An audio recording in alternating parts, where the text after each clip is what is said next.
Sahabatku dalam Tuhan, terpujilah Tuhan yang telah melakukan perkara besar dalam hidup kita.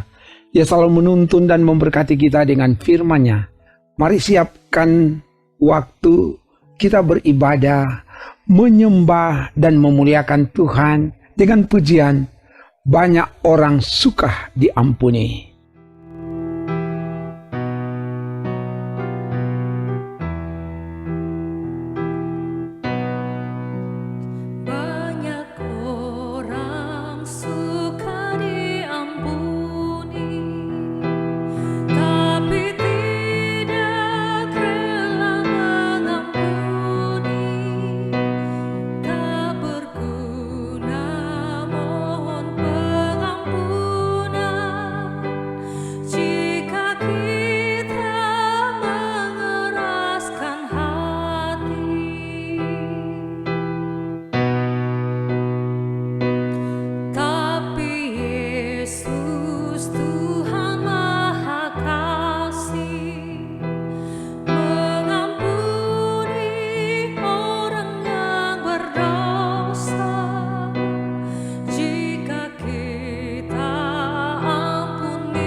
Pujian ini mengajak kita untuk saling mengampuni, karena Tuhan telah mengampuni kita.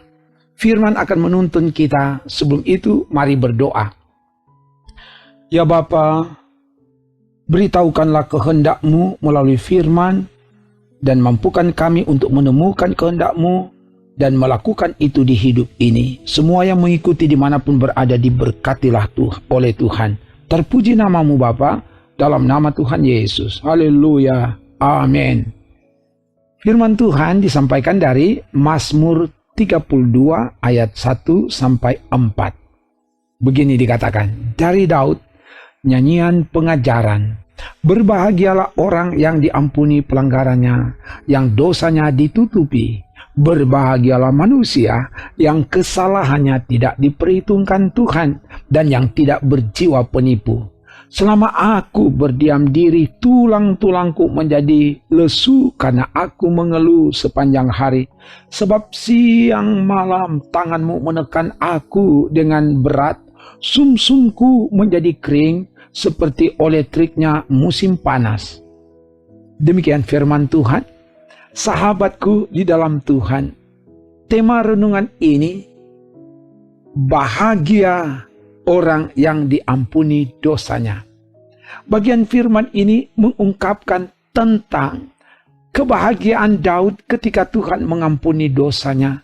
Karena itu ia berkata, berbahagialah orang yang diampuni pelanggarannya, yang dosanya ditutupi, yang kesalahannya tidak diperhitungkan Tuhan, dan yang tidak berjiwa penipu. Ayat 1 dan 2.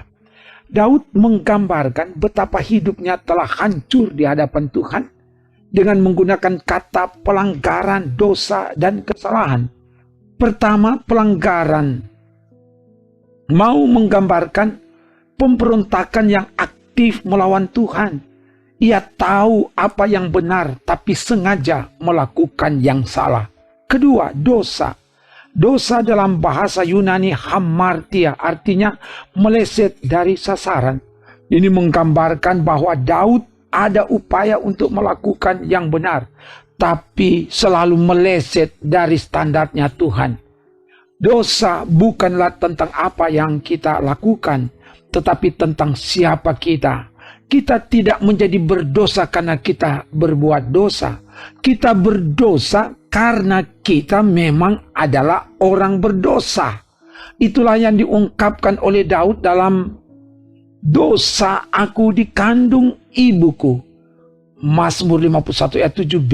Jadi, sejak dalam kandungan dan ketika dilahirkan, manusia adalah orang berdosa. Ketiga, kesalahan. Daud katakan, dalam kesalahan aku diperanakkan. Mazmur 51 ayat 7a. Hal ini menggambarkan bahwa manusia sejak dilahirkan Di dalam hati ada kecenderungan untuk melakukan kesalahan.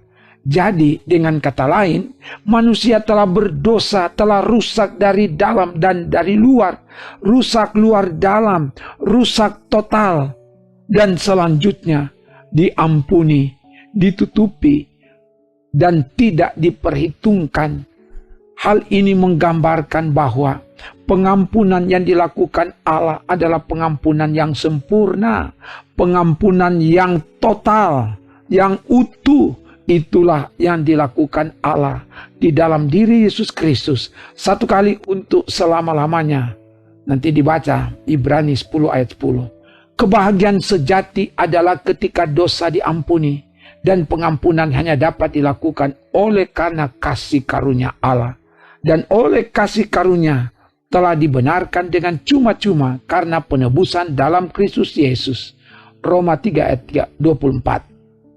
Tidak ada kebahagiaan yang lebih besar daripada kebahagiaan ketika dosa kita diampuni sepenuhnya.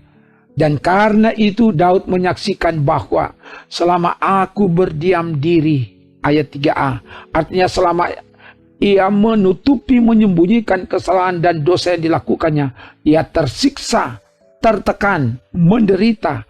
Tulang-tulangku menjadi lesu, sumsumku menjadi kering seperti terik musim panas. Ayat 3 dan 4. Ini gambaran hidup yang lemah, tak berdaya, tak bergairah, kehilangan semangat, dikejar oleh rasa bersalah, rasa berdosa di hadapan Tuhan. Siang malam tanganmu menekan aku dengan berat. Dosa yang disembunyikan, dosa yang ditutupi akan menekan, menyiksa, menyengsarakan hati, pikiran, batin, dan menghilangkan sukacita dan kedamaian. Keluarga yang diberkati Tuhan. Setiap keluarga Kristen, sebagai orang percaya, kita tak luput dari kesalahan dan dosa, apakah disengaja atau tidak, dilakukan terhadap istri, suami, orang tua, atau kepada anak-anak, kepada teman sepelayanan, teman sekerja, atau kepada siapa saja. Karena itu, jangan menyembunyikan, jangan menutupi kesalahan dan dosa yang dilakukan. Semakin kita menyembunyikan, kita akan tersiksa, tertekan, gelisah, dikejar rasa bersalah, rasa berdosa. Mari datang kepada Tuhan, akui dan menyerahkan hidup ini kepada Tuhan. Dialah Allah sumber pengampunan. Untuk itulah Dia datang oleh kasih-Nya. Dia mencari orang yang berdosa. Dia rela sengsara, menderita, mati, dan bangkit untuk menebus, mengampuni, dan menyelamatkan kita. Berbahagialah kita karena Tuhan Allah telah mengampuni kita. Sebagaimana tema renungan, bahagia orang yang diampuni dosanya. Itulah kebahagiaan yang sesungguhnya. Karena itu kita yang telah diampuni, hendaklah juga kita saling mengampuni. Sebagaimana pujian tadi. Dan tetap mawas diri supaya tidak jatuh pada kesalahan yang sama, tidak terantuk pada batu yang sama, sehingga hidup kita menyenangkan dan memuliakan Tuhan yang telah mengampuni dan menyelamatkan kita. Haleluya. Amin. Mari berdoa. Ya Bapa, terima kasih atas firman yang telah diberitakan, dan biarlah Engkau berkati semua pribadi dan keluarga-keluarga yang beribadah dimanapun mereka berada. Biar Engkau jamah suami, istri, orang tua, anak. Apapun yang dialami, dihadapi, Engkau Allah adalah jawaban kami. Engkau adalah jalan keluar kami. Engkau tolong kami. Dan Engkau jugalah yang berkati semua yang mau melaksanakan aktivitas di hari ini. Tuhan lancarkan dan sukseskan. Dan kuduskan yang bersyukur ulang tahun pribadi perkawinan. Syukur karena sukses dalam segala aktivitas. Dan yang lemah Tuhan tolong kuatkan, yang sakit disembuhkan, yang bimbang diteguhkan, yang berkekurangan dicukupi, yang berjuang Tuhan beri semangat baru untuk terus berjuang sehingga semua sukses. Tuhan dipuji, dimuliakan. Ini doa kami. Kami minta semua ini kepadamu Bapa, dalam nama Tuhan Yesus. Kami doa bersama. Bapa kami yang di sorga, Dikuduskanlah namamu, datanglah kerajaanmu, jadilah kehendak-Mu di bumi seperti di sorga. Berikanlah kami pada hari ini makanan kami yang secukupnya, dan ampunilah kami akan kesalahan kami, seperti kami juga mengampuni orang yang bersalah kepada kami. Dan janganlah membawa kami ke dalam pencobaan, tetapi lepaskanlah kami daripada yang jahat, karena Engkaulah yang empunya kerajaan dan kuasa dan kemuliaan sampai selama-lamanya. Amin. Demikian pelayanan pujian firman dan doa. Tuhan Allah oleh kasih-Nya menyertai, menolong, mengampuni, memberkati dan menyelamatkan saudara bersama keluarga, kini dan sampai Maranatha. Amin. Trims.